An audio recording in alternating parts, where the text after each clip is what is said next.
தேவனுடைய வார்த்தை சொல்லுகிறது, மனுஷன் அப்பத்தினாலே மாத்திரமல்ல, தேவனுடைய வாயிலிருந்து புறப்படுகிற ஒவ்வொரு வார்த்தையினாலும் பிழைப்பான் என்று எழுதியிருக்கிறது. இதில் எழுதியிருக்கிற வார்த்தைகளை நான் விசுவாசிக்கிறேன். இயேசு கிறிஸ்து நாமத்தில் எல்லா நன்மைகளையும் பெற்றுக்கொள்வேன். ஆமேன். திருப்போம் மத்தேயு எழுதின சுவிசேஷம் 28ஆம் அதிகாரம் 1 முதல் 6 வரை நான் வாசிக்கிறேன். ஓய்வு நாள் முடிந்து வாரத்தின் முதலாம் நாள் விடிந்து வருகையில் மகதலேனா மரியாளும் மற்ற மரியாளும் கல்லறையை பார்க்க வந்தார்கள். அப்பொழுது பூமி மிகவும் அதிரும்படி கர்த்தருடைய தூதன் வானத்திலிருந்து வந்து வாசலில் இருந்த கல்லை புரட்டி தள்ளி அதன் மேல் உட்கார்ந்தான்.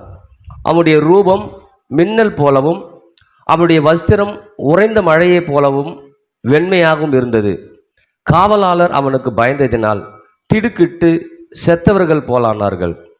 தூதன் அந்த ஸ்திரீகளை நோக்கி, நீங்கள் பயப்படாதீர்கள், சிலுவையில் அறையப்பட்ட இயேசுவை தேடுகிறீர்கள் என்று அறிவேன். அவர் இங்கே இல்லை, தாம் சொன்னபடியே உயிர்த்தெழுந்தார். கர்த்தரை வைத்த இடத்தை வந்து பாருங்கள். ஆமென். மீண்டுமாய் ஆண்டவராய் இயேசு கிறிஸ்து நாமத்தினாலே உங்களுக்கு உயிர் தெழுந்த திருநாளே நல் வாழ்த்துக்களை நான் தெரிவித்துக் கொள்கிறேன். கரந்தட்டி கர்த்தர் நன்றி சொல்லலாம். இந்த நாட்களில் இந்த உயிர் தெழுந்த காரியங்களை குறித்து சற்று நாம் பார்க்க இருக்கிறோம். இந்த கிறிஸ்துவத்தில் 3 விதமான காரியங்கள் ரொம்ப முக்கியம். ஒன்று இயேசுவுடைய பிறப்பு, ரெண்டாவது இயேசுவுடைய மரணம், மூன்றாவது இயேசுவுடைய உயிர் தெழுதல். இந்த 3மே ரொம்ப முக்கியம். வெறும் பிறப்பு மட்டும் பார்த்தோம்னா, மரணம் இல்லைன்னா அவர் பிறந்ததே அதனால் எந்த பலனுமே இல்லை. வெறும் மரணத்தை மட்டும் யோசிச்சோம்னா அவருடைய உயிர் தெழுதல் எந்த பலனுமே இல்லை. ஆனால் இன்னைக்கு அழகாக 3த்தையும் நம்முடைய கிறிஸ்துவ வாழ்க்கையில், கிறிஸ்துவத்தில் நாம் அடிப்படையாக நாம் தெரிந்து கொள்ள வேண்டியது அவசியமாய் இருக்குது. அப்போ இந்த உயிர் தெழுந்த நாள் வரும்போது வெறும் உயிர் தெழுந்ததை மாத்திரம் ஃபோக்கஸ் பண்ணுறதில்ல, 3மே ஃபோக்கஸ் பண்ணணும். இந்த கிறிஸ்துவத்தில் நம்ம கிறிஸ்துவ வாழ்க்கையில் இருக்கிறோம் இல்லையா, இந்த 3மே ரொம்ப முக்கியம். இயேசுடைய பிறப்பை நம்ம கொண்டாடுகிறோம், சரிங்களா? அதே போல் இயேசுடைய மரணத்தையும் நம்ம அதை கொண்டாடுகிறோம். 3வது இயேசுடைய உயிர் தெழுதலை நம்ம என்ன பண்ணுறோம்? கொண்டாடுறோம். இது 3 தான் ரொம்ப முக்கியமானது. அப்போ இந்த 3மே முக்கியம்னு சொல்லும்போது, இந்த 3ஐயும் நான் முக்கியப்படுத்தும் போது தான் என்னுடைய வாழ்க்கையில் பல்வேறு மாற்றங்கள் ஏற்பட முடியும். அப்போ இந்த உயிர் தெழுதல் மூலமாக ஆண்டவர் சொல்கிறாரு, அங்கே அந்த தூதன் சொல்கிறான் பாருங்க, அவர் இங்கே இல்லை அப்படின்னு. அப்படின்னு என்னென்னா, அவர் சொன்னபடியே உயிர் தெழுந்தார். சொன்னபடியே உயிர் தெழுந்தார்னா எப்படி அப்படின்னு சொல்லும்போது 1 கொரிந்தியர் 15ஆம் அதிகாரத்தில் அப்படியே அதோடைய விளக்கத்தை சொல்கிறாங்க பாருங்க. 1 கொரிந்தியர் 15:3 நான் வாசிக்கிறேன்.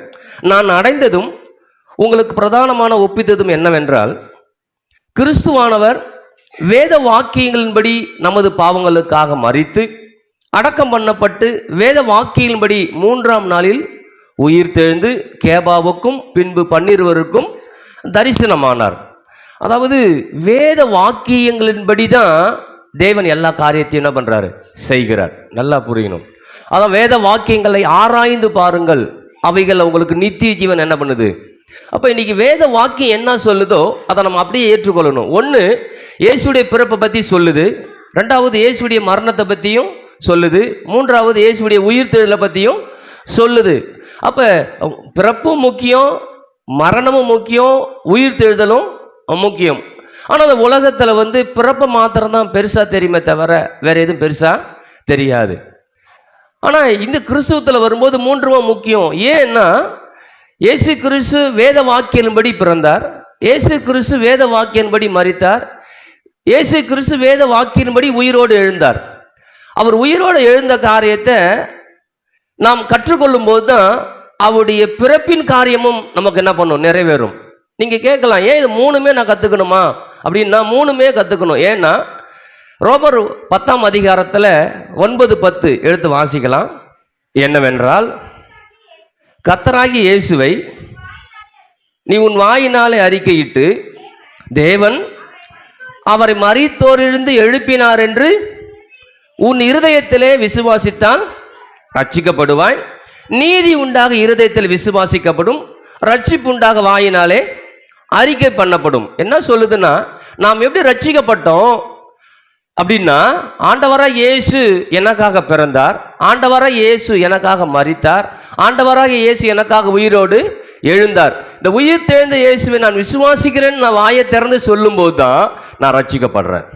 ஆமென். அப்போ இதில் மூன்றுமே முக்கியம். ஆண்டவராக இயேசு கிறிஸ்து எனக்காக பிறந்தது ரொம்ப முக்கியம், ஆண்டவராக இயேசு கிறிஸ்து எனக்காக மரித்தது ரொம்ப முக்கியம், ஆண்டவராக இயேசு கிறிஸ்து எனக்காக உயிரோடு எழுந்தது ரொம்ப முக்கியம். சரி, அப்போ மூணும் முக்கியம் நமக்கு தெரிஞ்சிச்சு. இன்னொன்று, ஏன் இந்த உயிர் தெழுதலை பிறப்பவை காட்டிலும் கொண்டாடணும்? இங்கே நமக்கு இது கொண்டாடலாம் ரொம்ப கம்மி தான்.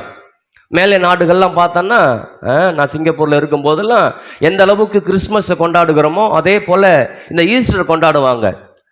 அதை ஏன் அதை கொண்டாடுறாங்க அப்படின்னு சொல்லும்போது, அந்த பிறப்பை குறித்து சொல்லும்போது, மரணத்தை குறித்து சொல்லும்போதும், இயேசு நமக்காக பிறந்தார் ஒன்று சொன்னோம் இல்லையா, ரெண்டாவது இயேசு நமக்காக மரித்தார்னு சொன்னோம் இல்லையா. இந்த ரெண்டு காரியத்தையும் நிறைவேற்றுவது இந்த உயிர் தெழுதல்.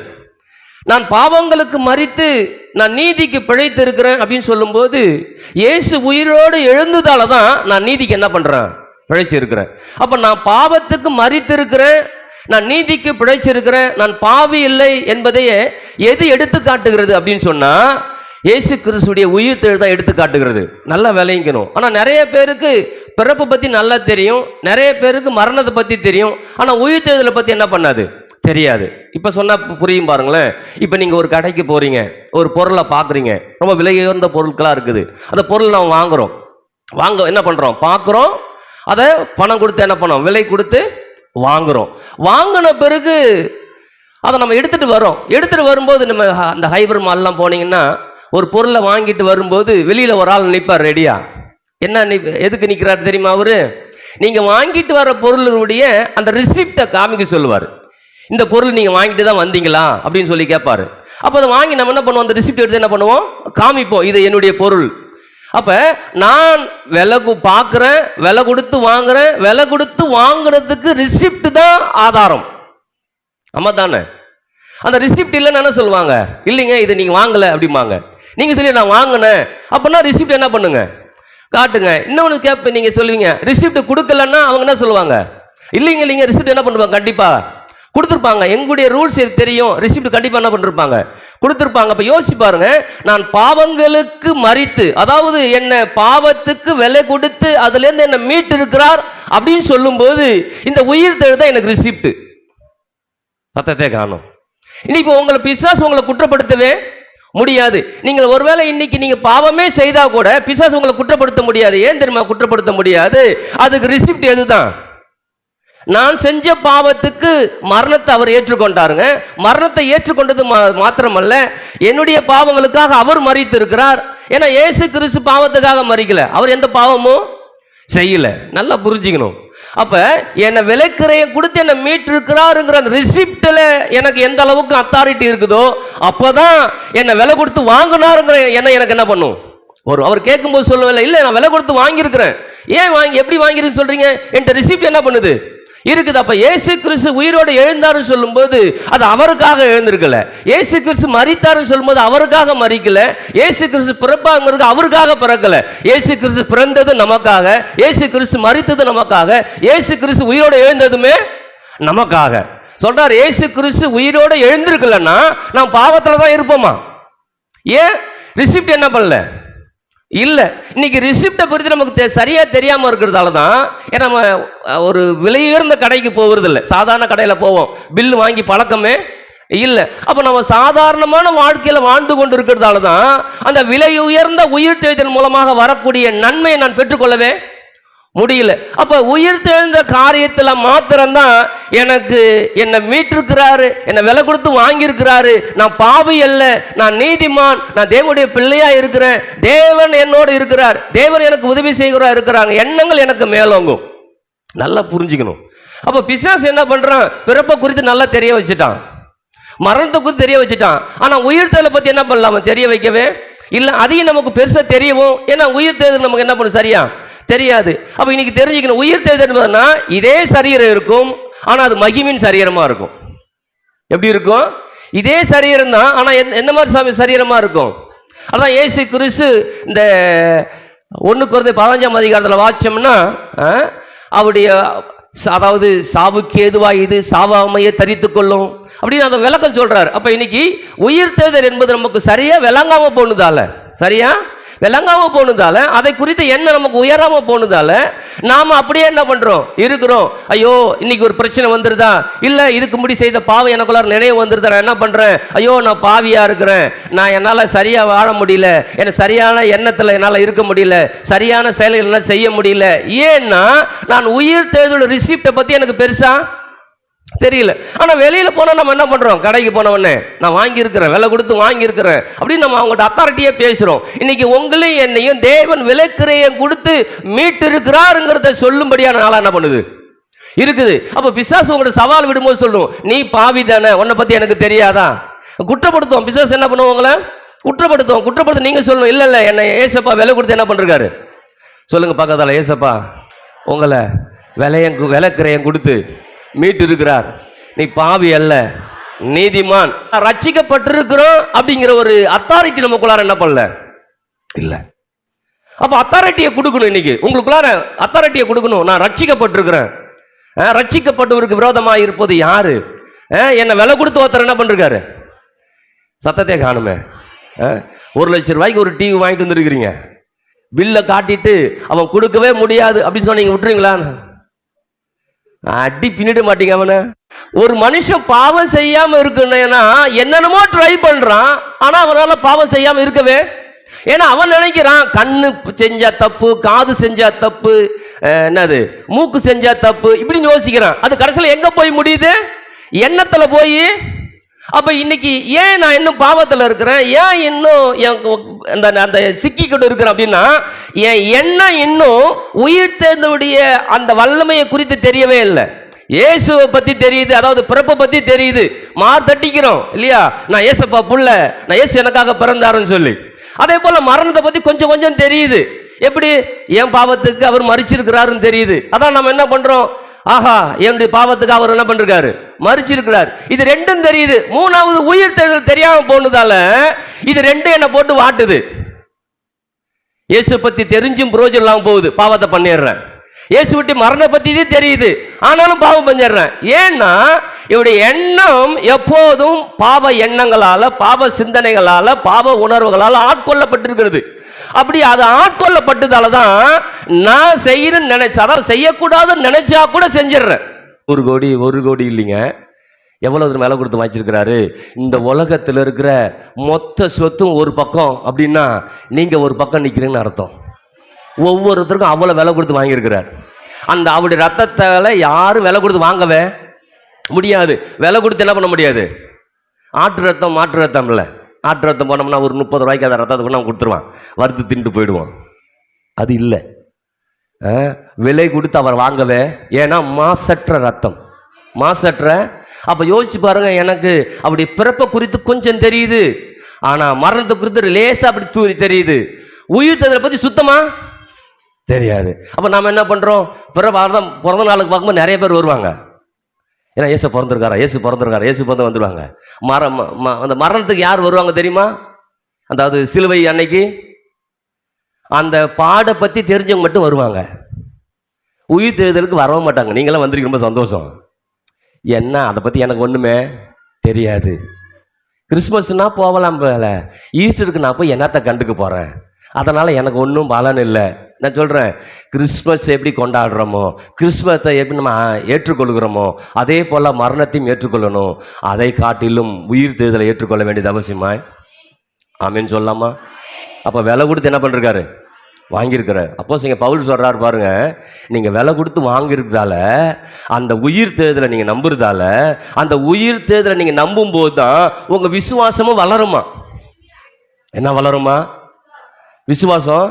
இப்ப நிறைய பேர் விசுவாசியா இருக்கிறோம்ல, ஏன் அவங்களால விசுவாசத்தில் வளர முடியல அப்படின்னா, அவங்க ஆண்டவரா இயேசு கிறிஸ்துடைய பிறப்பு, மரித்து, அடக்கம் பண்ணப்பட்டு 3ஆம் நாள் உயிரோடு எழுந்ததையும் அவங்க விசுவாசிக்க தவறியதால அவங்க விசுவாசிக்கிறாங்க, ஆனால் விசுவாசம் அவங்களுக்குள்ள செயல்படல.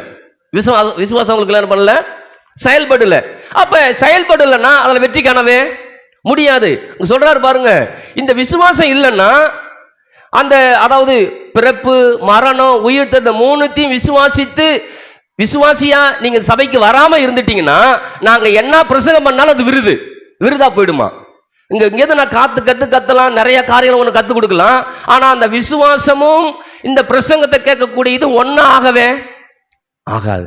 அதான் நிறைய பேர் பாருங்க, 10 வருஷமா அங்கே பிரசங்கிக்கிறேன், 12 வருஷமா பிரசங்கிக்கிறேன், இன்னும் கேட்டது கேட்டபடி தான் இருக்குது. கேட்டவங்க கேட்ட மாதிரி மட்டும்தான் இருக்கிறாங்க. அதுக்கு மேலே டெவலப்பே அவருக்கு என்ன பண்ணல இல்லை. ஏன் தெரியுமா? அவங்க ஒன்றை மாற்றம் பிடிச்சு கொள்கிறாங்க, ரெண்டை விட்டுறாங்க. சில பேர் அதையும் விட்டுறாங்க, கடைசியும் விட்டுறாங்க, மரத்தை மட்டும் பிடிச்சிக்கிறாங்க. அப்ப யாராருக்கு என்ன பிடிக்குது அதை மட்டும் அவங்க பிடிச்சிக்கிறாங்க. அதனால அவங்களால ஜெயிக்க முடியல.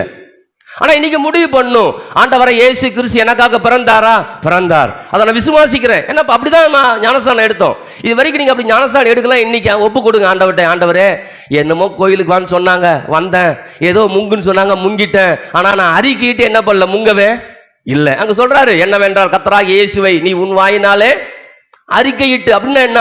இயேசு எனக்காக பிறந்தார் அப்படின்னு நீங்க அறிக்கையிடணும். இயேசு எனக்காக மரித்தார் அப்படின்னு அறிக்கையிடணும். இயேசு எனக்காக உயிரோடு எழுந்தார் அறிக்கையிடணும்.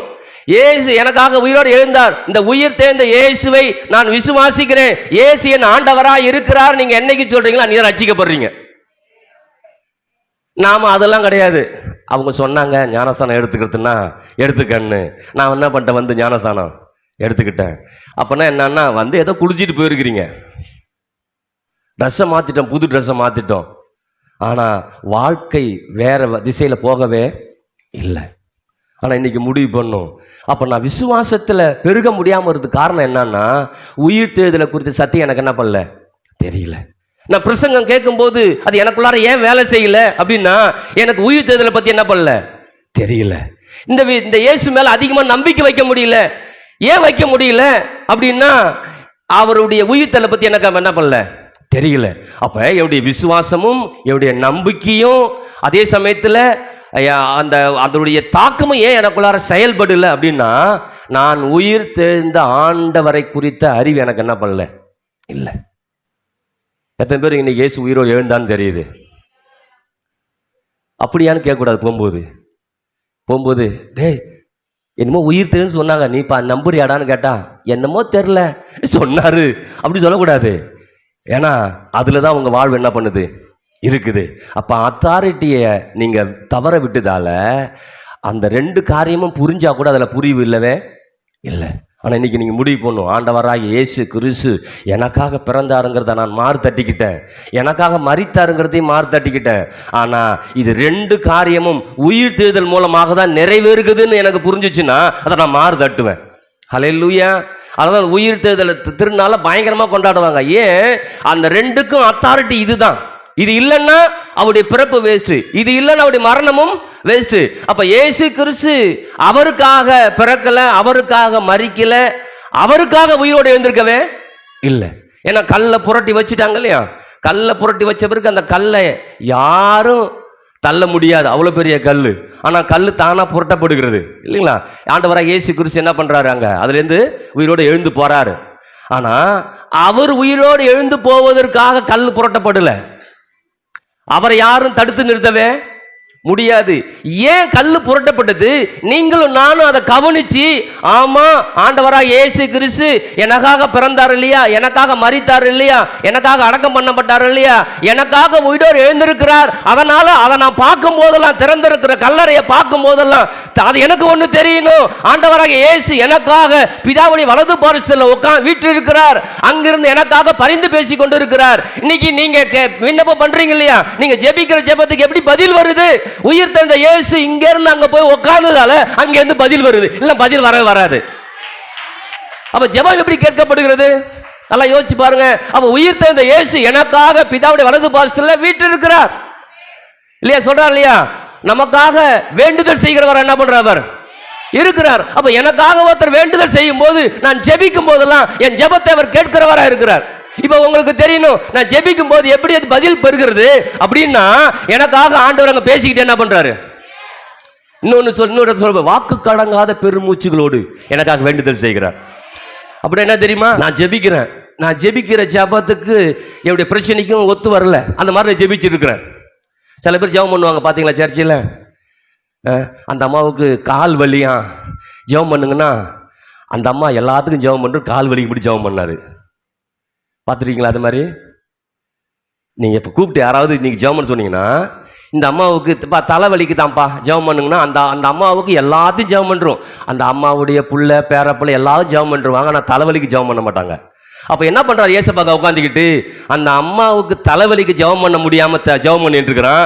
நான் அதுக்காக வாக்குக்காக பெருமூச்சோட என்ன பண்ணுற ஆண்டவர், அப்பா அவனுக்கு ஜெபிக்க தெரியல, அவனுக்காக நான் ரத்தத்தை செஞ்சிருக்கிறேன், அவனுக்காக அந்த பாவத்தெல்லாம் நீக்கி இருக்கிறேன், அவன் வலியில் இருக்கிறான், அந்த வலியிலிருந்து அவனை அந்த வேதனையிலிருந்து அவனை விடுதலையாக்குங்கன்னு ஆண்டவரை இயேசு கிறிஸ்து நமக்காக பரிந்து பேசிட்டு இருக்கிறாராம். சத்தத்தை காணுவான். அவனை நீங்க ஜெபிக்கணும், நீங்க ஜெபிக்க தெரியல கூட அவர் நமக்காக ஜெபிக்கிறார். சத்தத்தை காணுமே இல்லையா? நம்ம கோர்ட்டு கேஸுன்னு போனாங்கன்னா அந்த கேஸுக்குன்னு அந்த வக்கீல் வாதாடுவார் இல்லையா? நம்ம ஒரு குழு தான் கொடுத்துருப்போம். இந்த பொருளை எடுத்தியா அப்படின்னு கேட்குறாங்கன்னா, எடுத்துனாங்க இந்த இந்த இந்த காரணத்தால் எடுத்துன்னு சொல்லிடுவோம். ஆனால் அதுக்கு 4 விதமான காரணங்களை அந்த வக்கீல் பேசுவாராங்க இல்லையா? ஆமாம் தானே? அப்போ தான் நிரபராதினம் ஆகவே.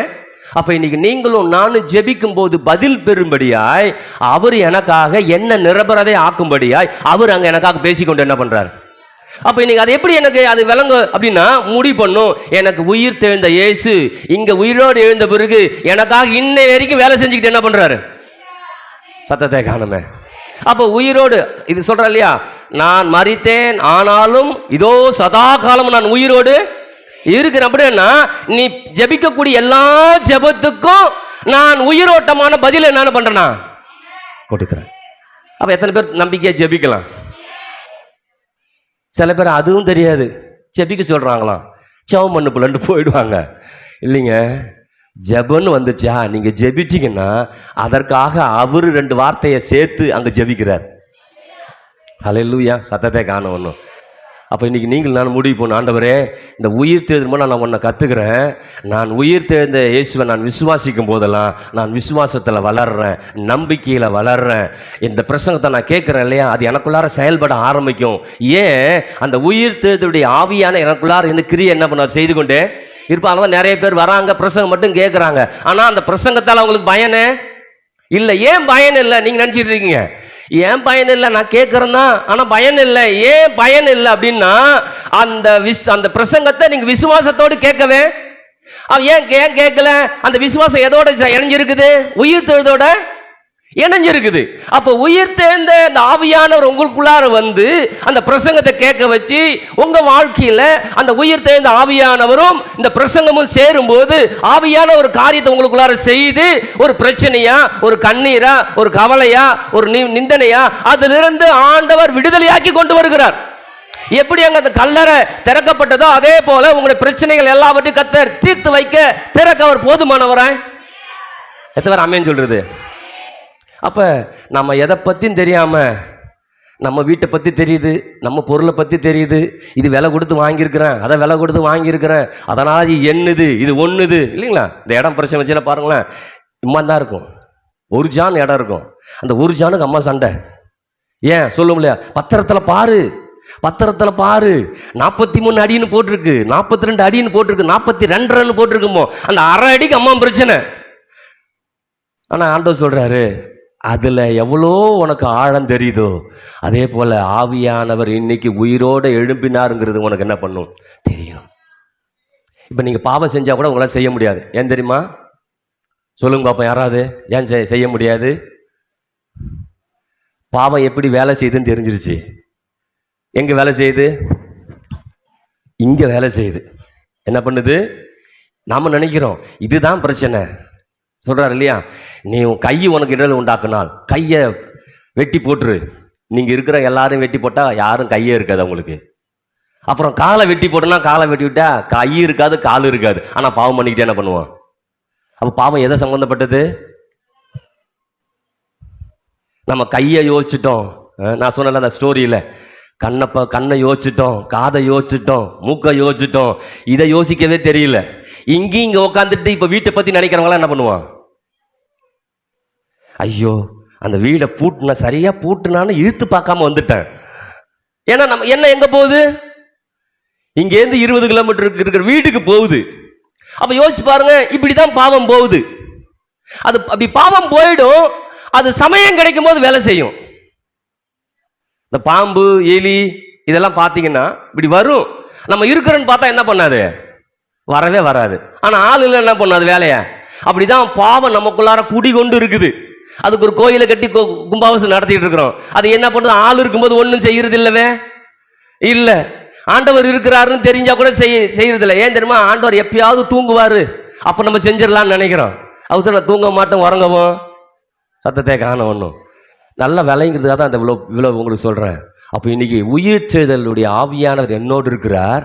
உயிர்த்தெழுந்த இயேசுவை எப்படி அவர் எல்லா காரியத்தையும் செய்தாரோ அதே போல நான் மரித்த நிலையில கிடக்கிற எல்லா ஆசீர்வாதத்தையும் கர்த்தர் என்ன பண்றாரு, என்ன அதிலிருந்து வெளியில கொண்டு வர போதுமான வர. இப்படிதான் இப்போ நமக்கு தெரியுது, பாவத்தை பத்தி சொல்லியிருக்கிறவங்களுக்கு இல்லையா, ஜெபத்தை பத்தி சொல்லியிருக்கிறேன். ஐஸ்வர்யமும் அப்படிதான். மரித்தோர்ந்து எழுப்பினர் நான் விசுவாசிக்கும் போது எனக்கு ஐஸ்வர்யம் என்ன பண்ணுது.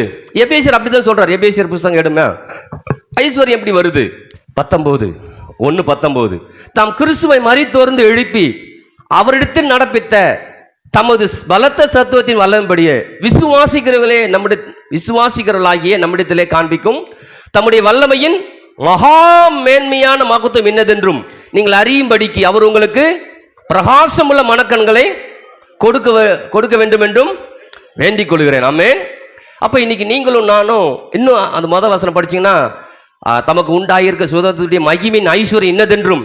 அப்ப என்னுடைய வாழ்க்கையில செல்வம், செழிப்பு, சமாதானம், நிறைவு, பெருக்கம் இது எல்லாமே அந்த உயிர்த்தெழுதலின் ஆவியானவர் மூலமாக எனக்கு என்ன பண்ணுது, உண்டாக போதுமானதாக என்ன பண்ணுது இருக்குது. அப்ப நான் உயிர்த்தெழுதலை நான் நம்பும் போது, அதை ஏற்றுக்கொள்ளும் போது நான் விசுவாசத்தில் வளர ஆரம்பிக்க முடியுது, நம்பிக்கையில் வளர ஆரம்பிக்க முடியுது. அது மாத்திரமல்ல, பாவம் செய்யாதபடி நான் பாவத்துக்கு மறிச்சு இருக்கிறேன், நான் நீதிமானா மாறி இருக்கிறேங்கிற எண்ணம் எனக்குள்ளார வர ஆரம்பிக்கும். அது மாத்திரமல்ல, நான் ஐஸ்வர்யத்தில் என்னால் மேலே வர முடியும். ஹல்லேலூயா. அப்போ எல்லாவற்றாலும் நம்ம ஆசீர்வதிக்கப்படணும்னா இந்த உயிர்த்தெழுதல் ரொம்ப முக்கியமானது என்ன பண்ணுது இருக்குது. அதில் இன்னைக்கு வந்திருக்கிறீங்க, பாவம் உங்களை மேற்கொள்ளாது அப்படின்னு பைபிள் சொல்லிடுச்சு. எப்படி மேற்கொள்ளாமல் இருக்கும் அப்படின்னு இப்போ சொல்லியிருக்கிறேன். உயிர்த்தெழுதலுடைய ஆவியான உங்களோடு இருக்கிறதால நீங்கள் பாவத்துக்குள்ளார போகவே முடியாது.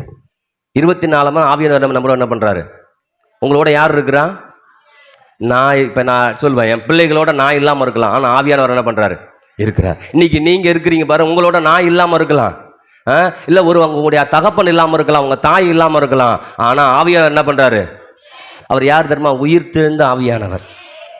ஹல்லேலூயா. யாரோட இருக்கிறாரு, உங்களோடையும் என்னோட என்ன பண்ணுறாரு, இருக்கிறார். அதனால் எந்த பாவமும் செய்யாதபடி பாவத்துக்கு மரித்த என்ன நீதிக்கு பிழக்க வைத்து என்னுடைய வாழ்க்கையில் எல்லா ஆசீர்வாதங்களும் நன்மைகளும் ஏராளம் தாராளமும் என் வாழ்க்கையில் உங்கள் வாழ்க்கையில் உண்டாகும்படியாய் ஆவியானவர் என்னோட என்ன பண்ணுறாரு, இருக்கிறார். அதனால இந்த உயிர் தெழுந்த ஆவியார் உங்களோட என்ன பண்றாரு, இது சாதாரணமானவர் அல்ல. அங்க கல்ல புரட்டி எடுத்த தேவன் இன்னைக்கு உங்க வாழ்க்கையில எல்லா பிரச்சனையும் ஒன்றும் இல்லாம மாத்தி அமைக்க போதுமானவராய் இதுல மேலோங்கணும், திரும்ப இதுல மேலோங்கணும். ஆவியான என்னோடு இருக்கிறார், அவர் உயிர் தெழுந்த ஆவிய என்னோட என்ன பண்றாரு, இருக்கிறார். அப்ப ஆண்டவர் என்னோடு இருக்கிறார்னா இந்த பிரச்சனை என்ன மூடி வைக்கவே முடியாது, என்ன தடுத்து நிறுத்தவே முடியாது. உங்களை எந்த காரியமும் தடுத்து நிறுத்தவே, சொல்லுங்க பக்கத்துல, உங்களை எந்த காரியமும் எந்த வல்லமையும் தடுத்து நிறுத்த முடியாது. ஆவியானவர், உயிர் தெழுந்த ஆவியானவர் வல்லமையான காரியத்தை உங்கள் மூலமாக நிறைவேற்றுவார். உயிர் தெழுந்த ஆவியானவர் உங்களோடு இருக்கிறார். ஆமென். 2 கொரிந்தியர் 8:9 பார்த்து படிச்சுட்டு முடிச்சிடும். 2 கொரிந்தியர் 8:9 இங்க ஐஸ்வர்யத்தை பத்தி நல்லா சொல்லுது. 9 நம்முடைய கர்த்தராகிய இயேசு கிறிஸ்துவின் கிருபையை அறிந்திருக்கிறீர்களே, அவர் ஐஸ்வர்யம் உள்ளவராயிருந்தும் நீங்கள் அவருடைய தரித்திரத்தினாலே ஐஸ்வர்யம் வாங்கும்படிக்கு உங்கள் நிமித்தம் தரித்திரம் ஆனாரே. இல்லைங்களா? அப்ப கல்வாரி சிலுவையின் மூலமாக அவர் தரித்திரம் ஆனார். ஏன் தரித்திரம் ஆனார்? நாம் ஐஸ்வர்யவான்களாய் ஆகும்படிக்கு. எப்படி நான் ஐஸ்வர்யம் ஆக முடியும் அப்படின்னா, எனக்காக அங்க மரித்தவர் உயிரோடு என்ன பண்றாரு, எழுந்து விட்டார். உயிரோடு அவர் எழுந்ததால அவருடைய எல்லா ஐஸ்வர்யத்தையும் என் பக்கம் திருப்பி இருக்கிறார், உங்க பக்கம் திருப்பி இருக்கிறார். அதனால நீங்க விசுவாசத்தில் வளர முடியும். நீங்க சில காரியத்தை விசுவாசித்து செய்றீங்களா, அதில் நன்மை காண முடியும். எப்படி காண முடியும்? உயிர் தெழுந்த ஆவியான என்னோட பண்ணாரு இருக்கிறார், உங்களோட எப்போதும் இருக்கிறார். பக்கத்தில் சொல்லுங்க, எப்போதும் உங்களோட உயிர் தெழுந்த ஆவியானவர் இருக்கிறார். ஆவியானவர் உங்களை அற்புதமாக, அதிசயமாக, எல்லாவற்றிலும் ஆசீர்வாதமாக நடத்துவார். அவர் நடத்த போதுமானவராய் இருக்கிறார். போதுமானதற்கும் மிகவும் அதிகமான தேவனாய் என் தேவன் இருக்கிறார். ஆமென். எத்தனை பேருக்கு புரிஞ்சிச்சு? நீங்க பாவம் செய்ய முடியாது, நீங்க கஷ்டத்தில் இருக்கவும் முடியாது, நீங்க கண்ணீரில் இருக்கவும் முடியாது, நீங்க நோயில் இருக்கவும் முடியாது, நீங்க தரித்திரம் இருக்கவும் முடியாது. அப்படி இருக்கிறீங்கன்னா உயிர் தேர்ந்த ஆவியானவர் வல்லமை நமக்கு என்ன பண்ணல தெரியல. அப்ப நீங்க ஜெபிக்கும் போது சொல்லணும், ஆண்டவரே வாக்கு கடங்காத பெருமிச்சடங்க வேண்டு செய்றீங்க ஆண்டவரே, நான் ஜெபிக்கிறேன், ஆனா பதில இது வரைக்கும் பார்க்கல, ஆனா இனிமேட்டு ஜெபிப்பேன், பதில நான் பார்ப்பேன். ஹல்லேலூயா. ஏன்னா எனக்கு ஒருத்தர் இருக்கிறாரு, எனக்கு ஒரு வக்கீல் என்ன பண்றாரு இருக்கிறாரு. இப்போ உங்களுக்கு ஒரு வக்கீல் தான் என்ன பண்ணுவீங்க? அன்னைக்கு ஏசியில் கொஞ்சம் லேசாக தண்ணி வந்துச்சு பின்னாடி சிதம்பரம் சர்ச்சில். உடனே ஃபோன் பண்ணி என்ன ஏன் தண்ணி ஊற்றுது அப்படின்னு கேட்குறோம். ஏன்னா நமக்கு டவுட்டு கிளியர் பண்ணிக்கணும். அப்போ யோசிச்சு பாருங்க, நீங்கள் ஏன் ஜெபிக்கலைன்னா, எனக்கு நான் ஜெபிக்கும் போது ஒருத்தர் எனக்காக அங்கே பரிந்து பேசுகிறாருன்னு நமக்கு தெரியல, அதனால நான் ஜெபிக்கல. அப்போ நான் ஜெபிக்கிற எல்லா ஜெபத்துக்கும் பதில் வருமா? வரும். ஹல்லேலூயா. சத்தம் ஒன்றுமே அப்படியே குறுகுறுன்னே பார்க்குறீங்க. வரும். ஏன்னா என் சம்பந்தமானது அல்ல, அது அவர் சம்பந்தமானது. என் சம்பந்தமாக எல்லாம் எதா வரணும்னா எனக்கு ஒன்றும் வராது. நான் அவரை விசுவாசிக்கிறேன், நான் அவரை நம்புகிறேன், நான் அவரை சார்ந்திருக்கிறேன். என் பிறப்பை நான் பெருசாக யோசிக்கலைங்க, அவர் பிறப்பை பெருசாக யோசிக்கிறேன். அவர் ஏன் மரணத்தை பெருசாக யோசிக்க, ஐயோ என்ன ஆகிடுமோ, இல்லை இல்லை, என்ன ஆனாலும் அவர் பார்த்துக்க போகிறார். என் மரணத்தை அவர் காரணத்தில் இருக்குது. ஹல்லேலூயா. அது எனக்கு பயம் வரும்போது நம்ம, ஏன்னா இந்த பிசாசு எப்படி நம்மளை பயமுறுத்துவான்னா அந்த மரணத்தை வச்சு தானே பண்ணுவான். அதுக்கு மாதிரி மரணமும் நிறைய நடக்கும். ஐயோ என்னதோ, இல்லை இல்லை, என்ன நடந்தாலும் என் மரணம் இல்லை. சத்தத்தை காணுமே ஒன்று. ஏன்னா பயமுறுத்த முடியவே முடியாது. நிறைய பேர் பயத்தில் தான் செத்து போகிறாங்க. ஏன்னா பிசாசு பயமுறுத்தியே அவனை கொண்டுட்டு போயிடுறான். ஆனால் நீங்கள் கர்த்தவங்களை பயப்படாதப்பா, எனக்காக இயேசு உயிரோடு எழுந்திருக்கிறார், உயிர் தேர்ந்த இயேசுவை நான் விசுவாசிக்கிறேன், பயமோ அச்சமோ எனக்கு இல்லை. அதனால் இன்னைக்கு நான் எதை குறித்தும் பயப்பட மாட்டேன். பக்கத்தில் சொல்லுங்கள், எதை குறித்து நான் பயப்பட மாட்டேன். எனக்காக உயிர் தேர்ந்த ஆவியானவர் என்னோடு இருக்கிறார். ஆவியானவர் என்ன விலை கொடுத்து வாங்கியிருக்கிறார்.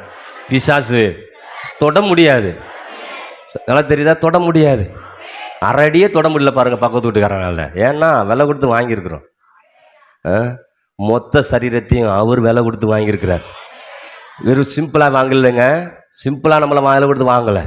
இந்த உலகத்தில் மொத்த சொத்தும் ஒரு பக்கம் இருந்தால் கூட அந்த இயேசு அப்படி அவ்வளோ பெரிய விலை கொடுத்து என்ன பண்ணிருக்கேன் வாங்கியிருக்கிறார். அதனால் நான் பாவம் செய்ய வாலிப பிள்ளைகள் இப்படி யார் இருந்தாலும் இல்லைனாலும் என்னோட ஆவியானவர் இருக்கிறார்.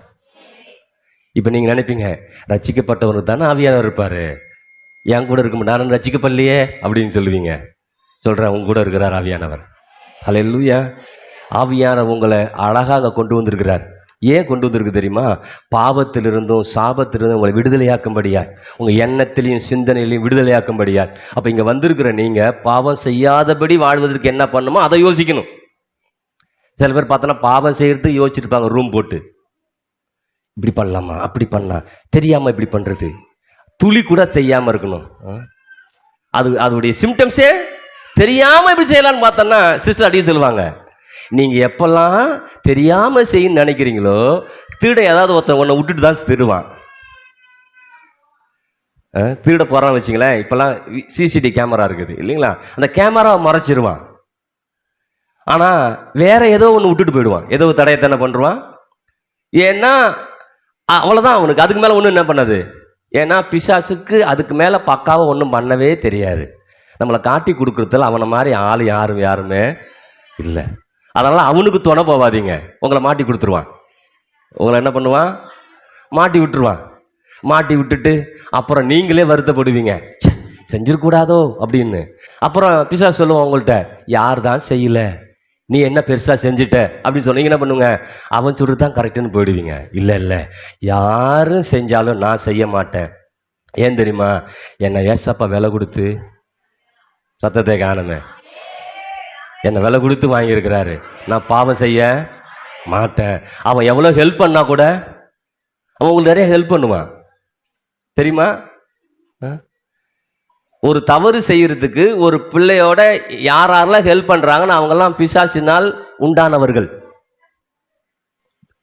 ஆள் வச்சிருக்கான் பிசாசு இருப்பான் தெரியுமா?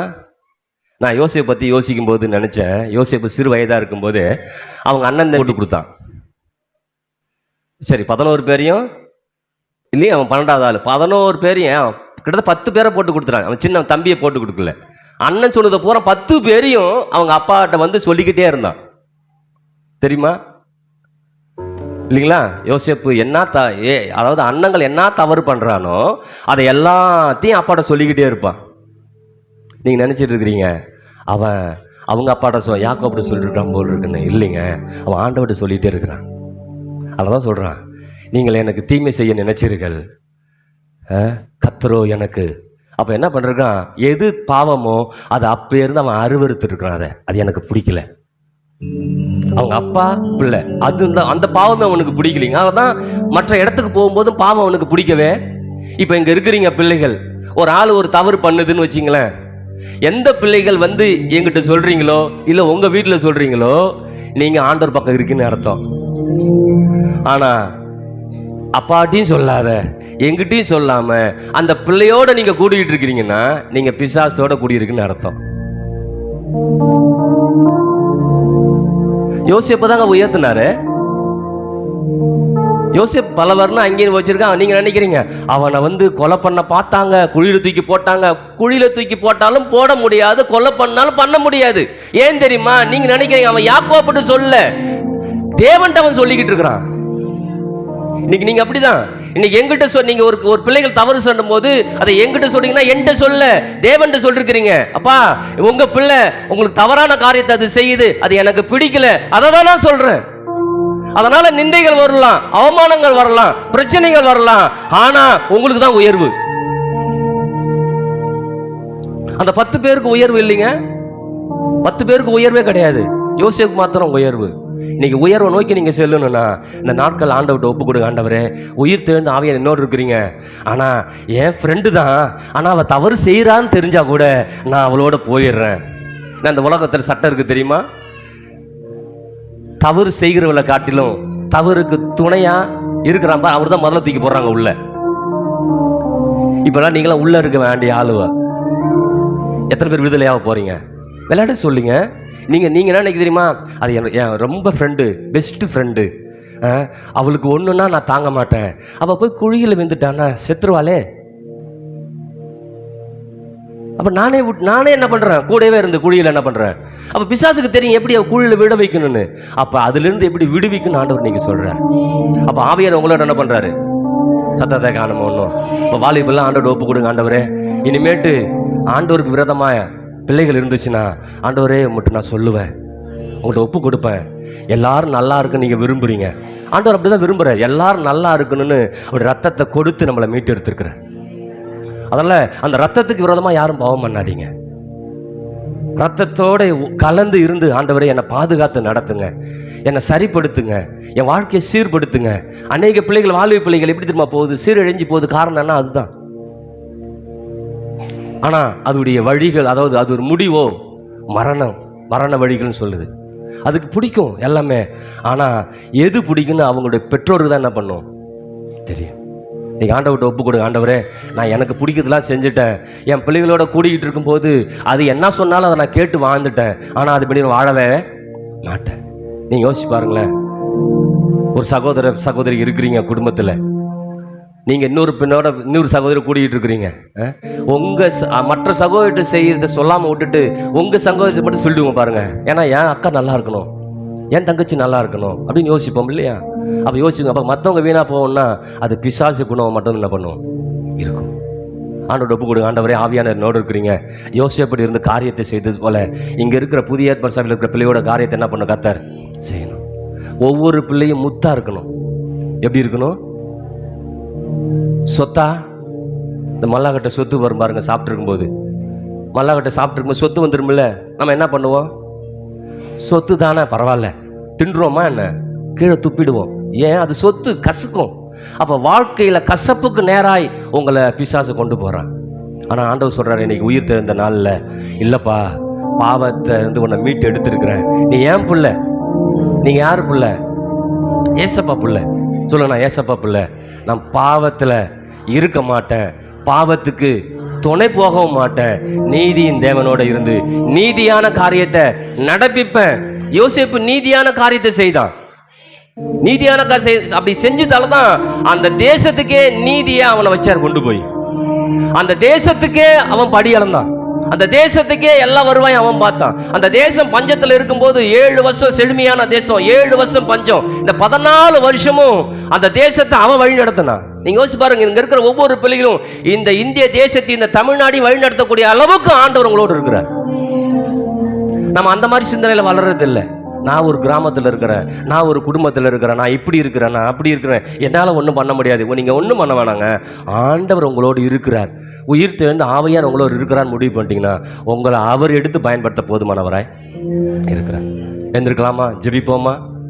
ஜெபிச்ச பிறகு தேர்வு எடுத்துக்கொள்வோம். பிள்ளையர் ஒப்பு கொடுங்க. ஆண்டவரே, உங்களுக்கு